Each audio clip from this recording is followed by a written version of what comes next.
আরজি করের ঘটনায় নতুন করে তদন্ত রাজ্যের।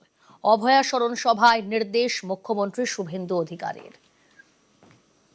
সেখানে নিয়ে শুয়েছিল, সেখানে সচরাচর নেওয়াই হয় না ডেড বডি, সেখানে নিয়ে গিয়ে ক্রিমিনেশন করিয়েছে, সেখানে আমাদের কোনো সাইন ছিল না।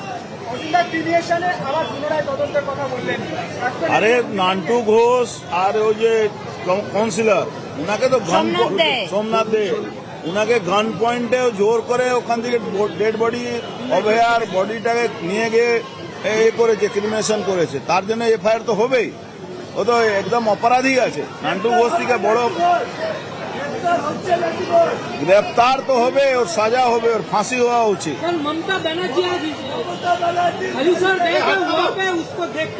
देखिए ममता बनर्जी का हालत हो गया है शकुन का। वो डेड बॉडी देखने से वो ऊपर मंडराना शुरू करती है। आज भी गई थी वहाँ पर। घर का आदमी बोलता है हमको सरकार पर भरोसा है, पुलिस पर भरोसा है। अब वो गई थी वहाँ पर क्या कि अत्याचार হয়েছে কোনো মানে এখনো পোস্টমর্টম রিপোর্ট আসেনি, উনি অত্যাচার ঘোষণা করে দিলেন। উনি কি ডাক্তার বাবু আছেন না উনি অ্যাস্ট্রোলজার? মৃতদেহের সঙ্গে রাজনীতি করে। लोकल पीपल उसको चोर चोर स्लोगन भी दिया गया। चोर को चोर बोलेगा क्या? बोल उन्हीं चोर आছেন, चोर बोलছে लोग। चोर को क्या बोलेगा? साधु बोलेगा, संतो बोलेगा, चोर को चोरी बोलेगा। सही बोले बोलो না যে লোকটা মারা গেছে সে তো সার্কেল ভাওয়াল কেসে মার্ডার কেসে আসামি। আমাদের এখন যিনি মুখ্যমন্ত্রী তিনি অনেক ভালো, তাই উনি এখনো গ্রেফতার হননি।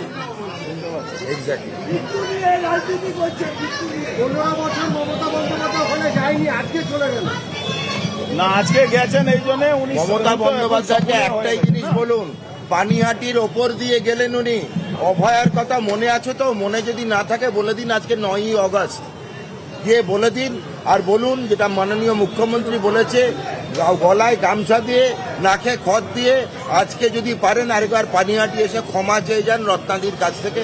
আমাদের সহকর্মীর মা রত্নাদির কাছ থেকে ক্ষমা চেয়ে যান। তিনি যা দোষ করেছেন তার একটাই প্রায়শ্চিত্ত করে যান যদি পারেন।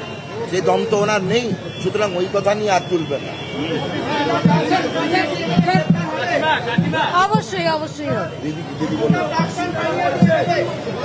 প্রাক্তন পানিহাটির এমএলএ, প্রাক্তন চেয়ারম্যান, যিনি আমার মেয়েকে পুড়িয়ে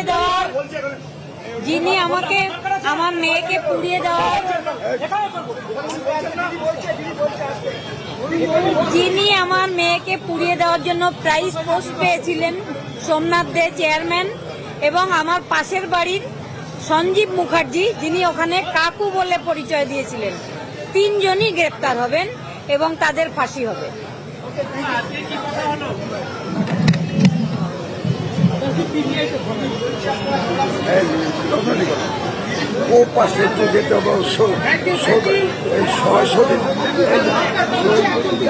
সংবাদ মাধ্যমের মুখোমুখি হয়েছিলেন অভয়ের মা, রাজ্যের 2 মন্ত্রী শারদ মুখোপাধ্যায়, অর্জুন সিং।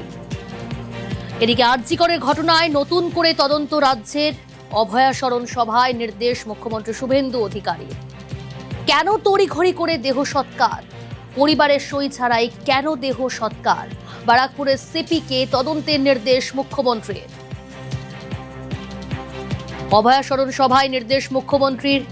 আরজি করের ঘটনায় নতুন করে তদন্ত করবে রাজ্য, এমনটাই নির্দেশ মুখ্যমন্ত্রী শুভেন্দু অধিকারী। আর কি বললেন, তদন্তের নির্দেশ দিলেন তিনি, এ বিষয়ে বিস্তারিত জানবো। অর্ণব রয়েছে আমার সঙ্গে। অর্ণব, পানিহাটিতে অভয়া মেমোরিয়াল, ডাক্তার অভয়া নাথ মেমোরিয়াল ট্রাস্টে যে অনুষ্ঠান ছিল সেখানে মুখ্যমন্ত্রী শুভেন্দু অধিকারী তিনি ঘোষণা করলেন ইতিমধ্যে সুপ্রিম কোর্ট এবং কলকাতা হাইকোর্টের নজরদারিতে সিবিআই তদন্ত করছে আরজি করের ঘটনা। কিন্তু সেই আইনের ফাঁকের মধ্যে একটি জায়গা রয়েছে, শ্মশান ঘাটে যেভাবে যে কৃত্যতায় যে লুকিয়ে পরিবারকে আড়াল করে যেভাবে অভয়ার দেহে পুড়িয়ে দেওয়া হয়, সেই ঘটনাতেও 3 জনের বিরুদ্ধে অভিযোগ এসছে এবং অভয়ার পরিবারের তরফেই অভিযোগ বারবার করা হয়েছে। এবং এই জায়গাটাও সিবিআই এর যে তদন্ত, সেই তদন্তের বাইরে কাছাকাছি মঞ্চের পাশেই উপস্থিত ছিলেন ব্যারাকপুরের পুলিশ কমিশনার। তাকে তিনি ঘোষণা করেন এবং নির্দেশ দিয়ে যান ব্যারাকপুরের সিপিকে যে অভয়ার দেহ যেভাবে সৎকার হয়েছিল সেখানে স্থানীয় তিনি বিধায়ক ছিলেন সেই সময়, কাউন্সিলর, এবং ওখানকার সিসিটিভি ফুটেজে যাদের দেখা গেছে মূল অভিযোগ ছিল 3 জনের বিরুদ্ধে। প্রত্যেকের বিরুদ্ধে যাতে পুলিশ তদন্ত শুরু করে এবং যথোপযুক্ত তদন্ত করে সেই নির্দেশ তিনি দিয়ে যান। এবং পরে সাংবাদিকদের সামনে মুখোমুখি হয়ে মুখ্যমন্ত্রী এই তদন্ত করার কথা ফের আরো একবার ঘোষণা করেন, অর্থাৎ যেটা তিনি মঞ্চে বলেন বাইরের সংবাদ মাধ্যমের সামনেও তিনি বলেন, অর্থাৎ এবার অভয়ার দেহ সৎকার যেভাবে চিত্রতার সঙ্গে আরজিকর হাসপাতাল থেকে তার দেহ নিয়ে এসে এবং পরিবারের কাছে কোনো টাকাও নেওয়া হয়নি, অর্থাৎ ওই চুল্লিতে, সেই চুল্লিতে যখন তাকে ওই শ্মশান ঘাটের যে নিয়ম অনুযায়ী যে টাকার অ্যালটমেন্ট করা রয়েছে সেই টাকাও পরিবার দেয়নি, তাহলে টাকা কে দিল, তার এত তাড়াহুড়ো ছিল, আর কোন ইন্টারেস্টের মধ্যে জড়িয়েছিল। পরিবারের অভিযোগ ছিল 3 জনের নামে, সেই 3 জন হচ্ছে স্থানীয় বিধায়ক, স্থানীয় কাউন্সিলর এবং সিসিটিভি ফুটেজে দেখতে পাওয়া আরো একজন। এখানে কারা কারা যোগ ছিল, কি তাদের উপর চাপ প্রয়োগ করা হয়েছিল, কে দিয়েছিল, এই পুরো ঘটনাটারই তদন্ত করার নির্দেশ দিয়ে গেলেন মুখ্যমন্ত্রী তথা পুলিশ মন্ত্রী শুভেন্দু অধিকারী। এবং এই ঘটনার পর যখন অভয়ার মা সংবাদ মাধ্যমের সামনে আসেন, পানিহাটির বিধায়িকা, তিনিও বলেন এই 3 জন, তাদের যে অভিযোগ ছিল এই তদন্তে 3 জনই গ্রেপ্তার হবেন এবং তাদের ফাঁসির দাবি করছি আমরা এই অভয়ার এই আন্দোলন এবং তার মেয়ের সুবিচারের স্বার্থে। একদমই অর্ণব। অভয় স্মরণ সভায় নির্দেশ মুখ্যমন্ত্রী শুভেন্দু অধিকারীর। আরজিকর ঘটনায় নতুন করে তদন্ত রাজ্যে। কেন তড়িঘড়ি করে দেহ সৎকার? বেশ কয়েকটি প্রশ্ন, যে প্রশ্নের উত্তর আজও অধরা। ঘটনার 2 বছর পর আজও অধরা এই সমস্ত প্রশ্নের উত্তর। মুখ্যমন্ত্রী শুভেন্দু অধিকারী আরজিকরের ঘটনায় নতুন করে তদন্তের নির্দেশ দিলেন। অভয়া স্মরণ সভায় নির্দেশ মুখ্যমন্ত্রী শুভেন্দু অধিকারীর। প্রশ্ন তুললেন যে কেন তড়িঘড়ি করে দেহ সৎকার, পরিবারের সই ছাড়াই কেন দেহ সৎকার। বারাকপুরের সিপিকে তদন্তের নির্দেশ মুখ্যমন্ত্রী শুভেন্দু অধিকারী।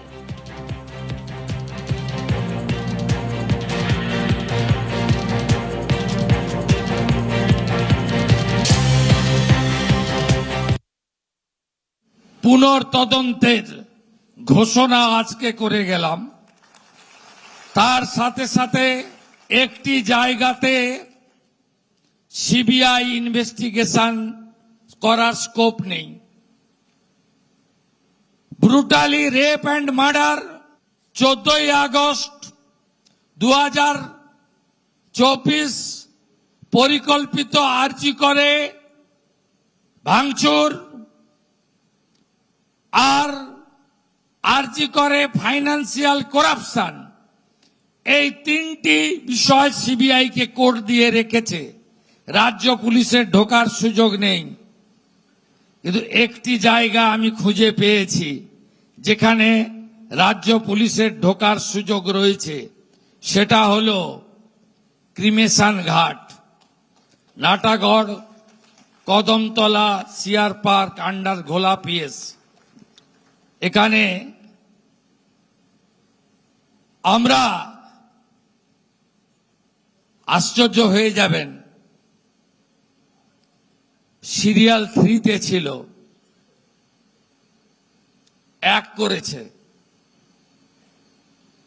ক্রিমিশন কস্ট হয়, দিতে হয়। ক্রিমিশন কস্ট বাড়ির লোক দেয়নি, সিগনেচার করতে হয় বাড়ির লোককে। Any close relative, no signature. এখানে নির্মল ঘোষ, সোমনাথ দে, Sanjeev Mukherjee,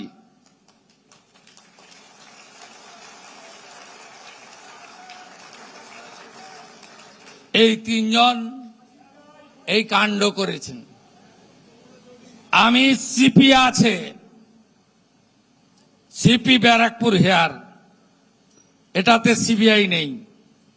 please start new case and take appropriate action.